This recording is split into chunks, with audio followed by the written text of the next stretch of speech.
Bem-vindos de volta ao programa, pessoal. Muito obrigado por estarem aqui. Agradeço de verdade pela presença. Se você é novo por aqui, inscreva-se no meu Substack e no meu Patreon para ter acesso a mais conteúdo exclusivo. É só seguir os links na descrição do vídeo abaixo para se conectar. Eu adoraria muito ver você por lá. Bem, tenho mais notícias para compartilhar hoje. O relatório mais recente mostra que os empregadores dos Estados Unidos anunciaram 108.435 demissões apenas em janeiro. Isso representa um aumento de 205% em relação a dezembro, ou seja, em comparação com apenas um mês antes. Esse é o total mais alto para janeiro desde 2009. Portanto, o mercado de trabalho dos Estados Unidos está se deteriorando silenciosamente. Essa é a verdade e não há como negar.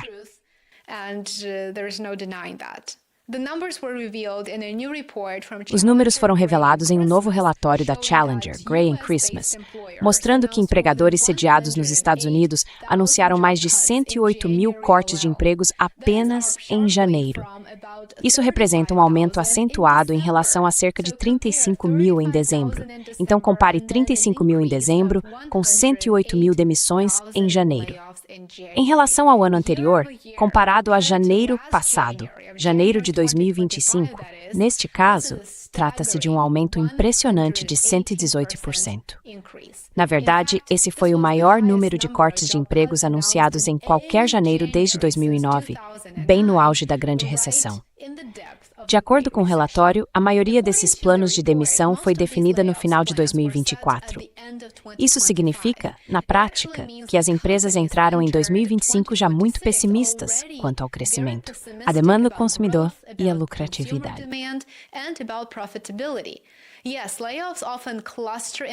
Sim, as demissões costumam se concentrar no primeiro trimestre. Essa tem sido a tendência há muitos anos, e isso é normal. Mas este não foi um janeiro normal. O que é diferente aqui, e muito preocupante, é que as intenções de contratação desabaram ao mesmo tempo. As empresas anunciaram planos para contratar pouco mais de 5.300 trabalhadores em janeiro. Agora, para os Estados Unidos, isso não é nada. Este é o menor número já registrado para o mês de janeiro desde que a Challenger começou a acompanhar esses dados em 2009. Isso é absolutamente sem precedentes. Precisamos levar isso a sério. Quando as demissões aumentam e os planos de contratação secam simultaneamente, como vemos agora, isso sinaliza algo mais profundo do que um simples aperto de cintos corporativo ou uma tentativa de reduzir custos.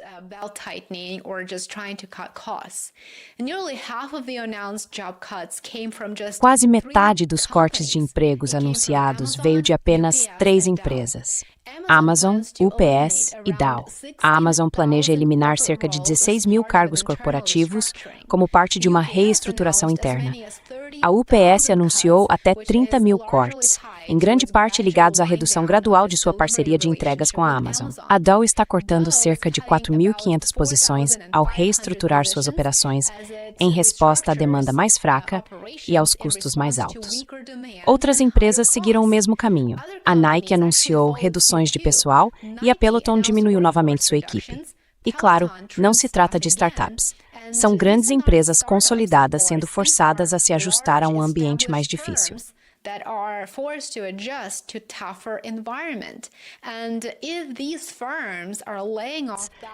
E se essas empresas estão demitindo milhares de funcionários, o que não parece bom no papel, e tampouco para seus acionistas, o que devemos esperar das empresas de pequeno e médio porte? As razões oficiais citadas para as demissões contam sua própria história, e é nisso que eu gostaria de focar a seguir. A perda de contratos foi o principal fator, seguida de perto pelas condições econômicas mais amplas e pela reestruturação. Em outras palavras, as empresas estão vendo menos demanda, fluxos de receita menos confiáveis, e estão sob forte pressão para reduzir custos antes que as condições piorem. Essa é a verdade.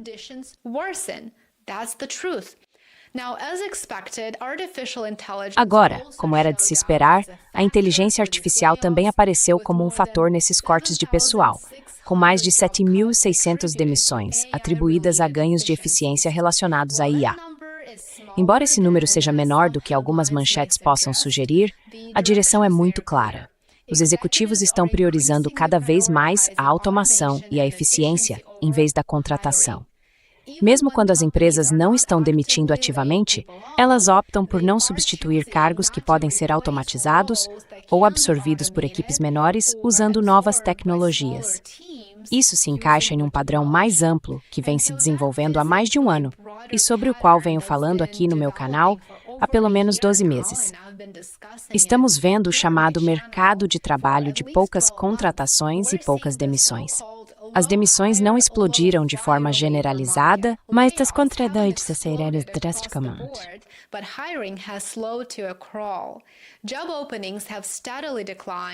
As vagas de emprego têm diminuído de forma constante e os trabalhadores estão encontrando menos oportunidades para se mover ou negociar salários mais altos. Novos dados do Bureau of Labor Statistics reforçam esse cenário. No final de dezembro, as vagas de emprego caíram para cerca de 6,5 milhões, o nível mais baixo desde setembro de 2020, durante a recessão causada pela pandemia. As taxas de contratação, demissão voluntária e dispensa permaneceram relativamente estáveis, mas em níveis reduzidos. Então, qual é a principal conclusão aqui? Bem, este não é um mercado de trabalho saudável em expansão, é estagnação. E para quem busca emprego, é algo muito doloroso. Como os economistas apontam, as vagas de emprego são um indicador prospectivo. Elas refletem o que os empregadores planejam fazer no futuro, não o que já fizeram.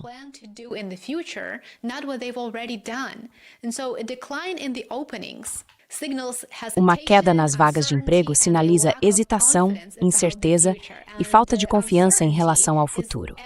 E a incerteza está em toda parte neste momento. Economistas observaram que as amplas mudanças de política sob a administração Trump, como tarifas e imigração, adicionaram outra camada de imprevisibilidade ao mercado de trabalho. As empresas estão tendo dificuldade em planejar o futuro e, em vez de expandir suas folhas de pagamento, muitas estão adiando decisões. Elas estão, na prática, conservando caixa e experimentando com automação e IA, em vez de se comprometerem com contratações de longo prazo. Isso é péssimo para quem busca emprego. Isso ajuda a explicar por que a chamada recessão nas contratações não parece perto de acabar tão cedo. O crescimento do emprego no setor privado em janeiro foi muito fraco.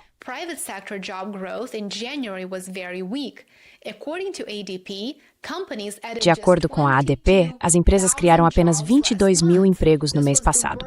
Esse foi o resultado mais fraco para janeiro desde a desaceleração causada pela pandemia em 2021. Quase todo esse crescimento veio do setor de saúde, que continua contratando independentemente do ciclo econômico mais amplo.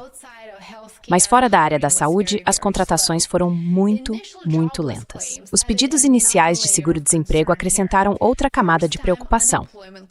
As solicitações de desemprego pela primeira vez subiram para cerca de 231 mil no final de janeiro, o nível mais alto em 8 semanas.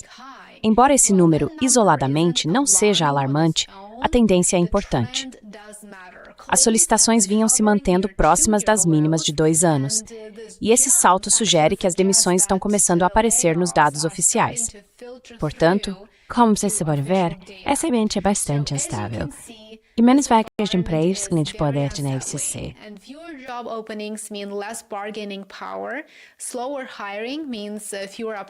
Contratações mais lentas significam menos oportunidades de promoção ou de mudança de cargo para negociar um salário melhor, mesmo que as demissões permaneçam relativamente contidas no futuro. O medo, por si só, pode mudar comportamentos. Ele altera o comportamento do consumidor. As pessoas tendem a gastar menos e tentar economizar mais se puderem.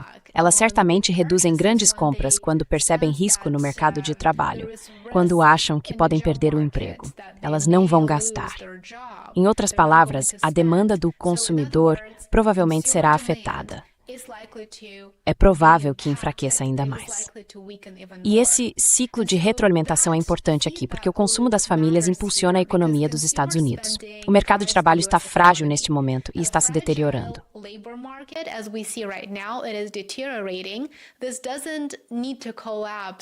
Isso não precisa se transformar em um colapso com crescimento lento. Só precisa deixar as pessoas nervosas o suficiente para reduzirem seus hábitos de consumo.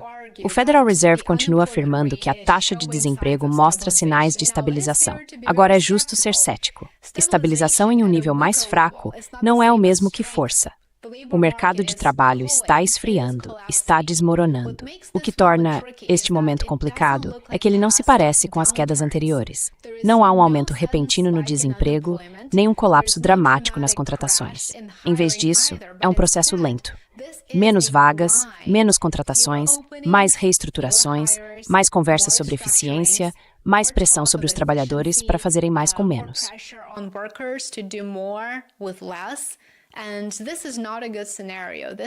E esse não é um bom cenário. Trata-se de um mercado de trabalho em deterioração e será muito interessante ver até que ponto essa fraqueza realmente se espalhará nos próximos meses.